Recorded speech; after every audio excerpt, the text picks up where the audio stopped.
on me like ever since I saw it. So everybody who cares.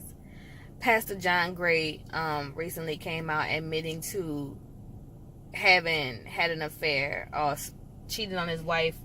I don't know, if it was multiple times, one time, whatever. Cheated on his wife. So I watched it and it was a little disappointed because he one of my favorite pastors. I started watching a show on with him and his wife. I started, I was looking at all his interviews and watching him from my phone, watching his sermons and stuff. And I liked how he was very personable. Like he talked to like the person. He didn't try to make you feel like, oh, because you don't have this or you don't have that, or your life is not like, oh, you didn't get married yet and you got kids, you're this bad he wasn't on that type of shit.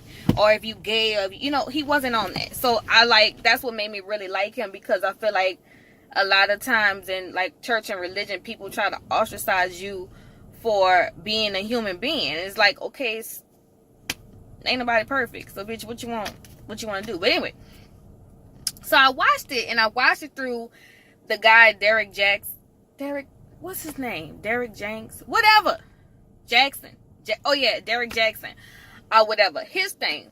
And I heard his take on it, and it made me think about something. Now, when Pastor Gray was confessing basically to his congregation and now to the world that he cheated on his wife, he was saying how the devil was in his ear.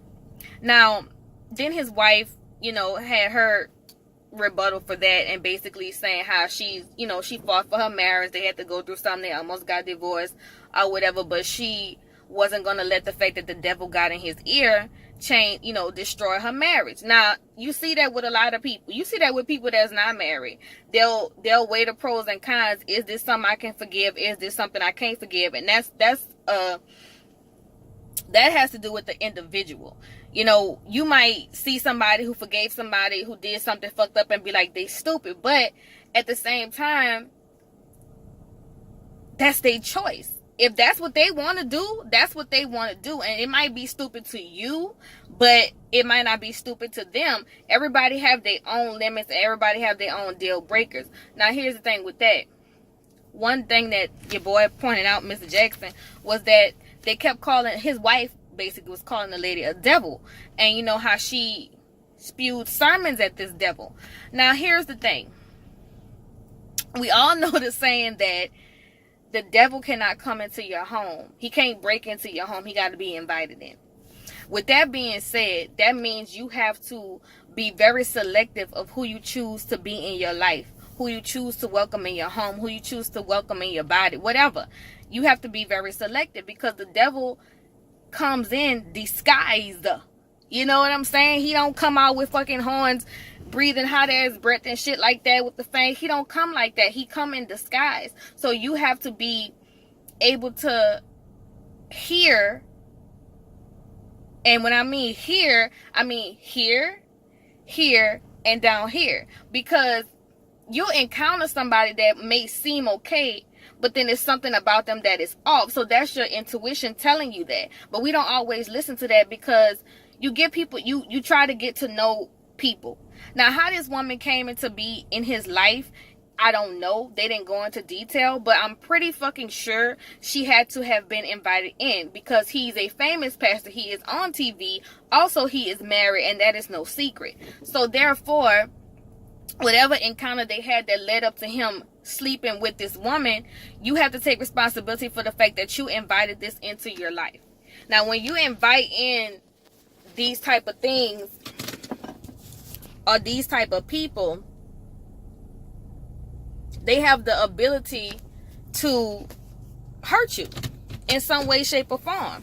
Now, his wife could have easily been like, you know what, fuck that. I don't give a damn if you sorry. I don't give a damn if you're a pastor. Fuck that, fuck you, and I'm out. So not only would this man have been this famous pastor who have this big nasty divorce, because come on, y'all married. Y'all are married, dude. Like, she leave, she getting half of everything, because you a known cheater. Like, it's out there that you cheated. You know what I'm saying? So it's totally different. if somebody cheat on you in a relationship, it's like, okay, you go. They could choose to stay or they could choose to walk away, but it's like, okay, it's no property. You ain't got, this man whole life, it could be fucked up. Now, it's known that he was a virgin until they got married. Me personally, I wouldn't have married a virgin. No matter how good you are, I ain't gonna say that. No, I am gonna say that. I'm sorry, I want a virgin. I'm pretty sure my twin flame ain't a virgin. Let's just say that. I was gonna say, it don't matter how nice you are, but if a person is willing to treat you the way you're supposed to be treated, then of course that's what you go for. But I'm pretty sure my twin flame is not a virgin. At least I hope not. Because your twin flame supposed to be a reflection of you. So they ain't a virgin. But anyway, I feel like to call the woman a devil was a little harsh in the sense that your husband is the one who made the vow.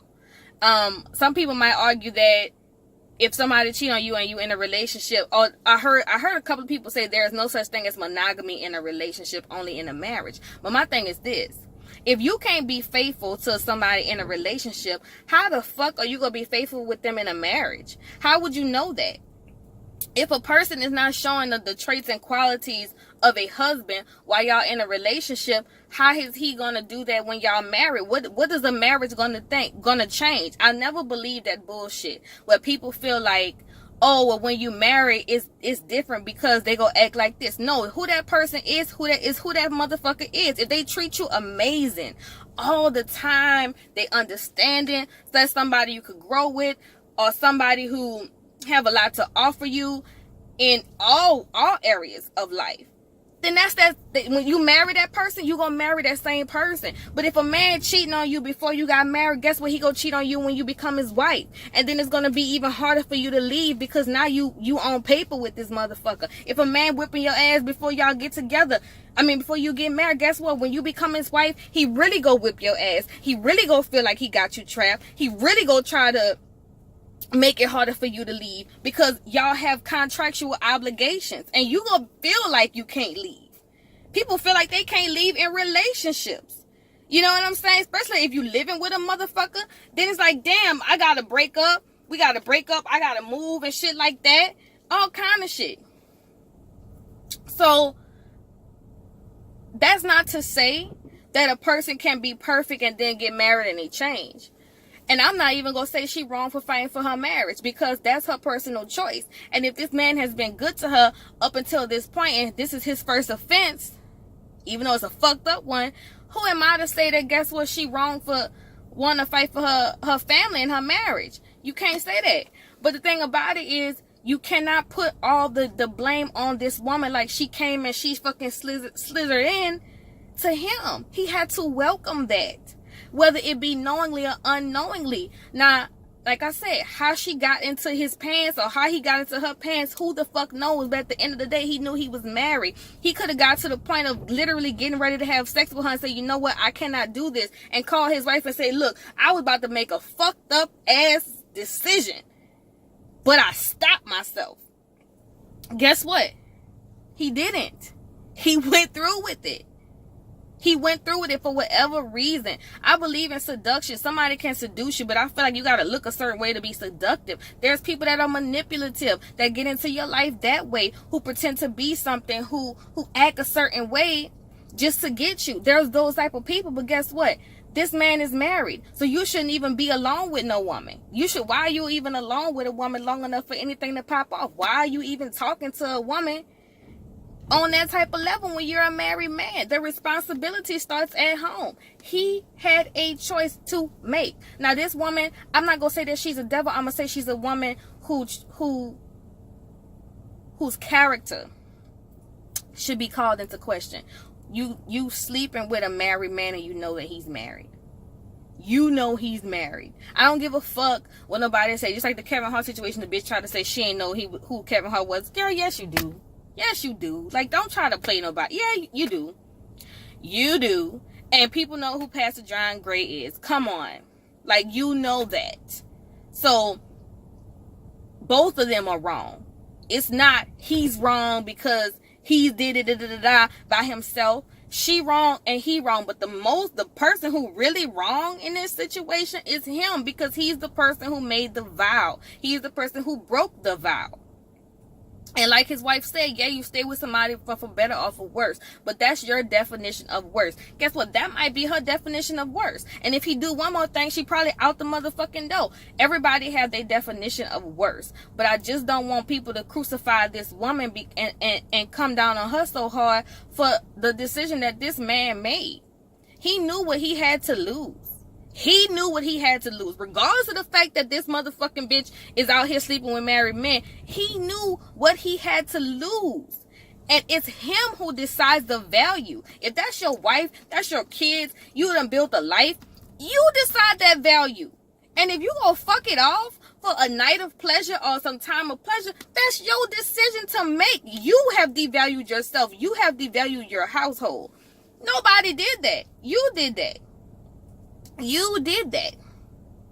And that goes for anybody in a situation. When you find yourself in a place where you have devalued yourself, then you have to completely start over.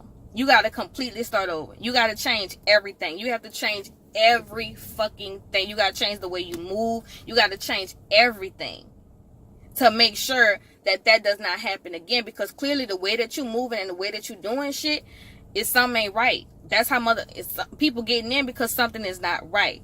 Now, he said he was traveling a lot. Yeah, people get lonely on the road. Guess what? Send for your wife.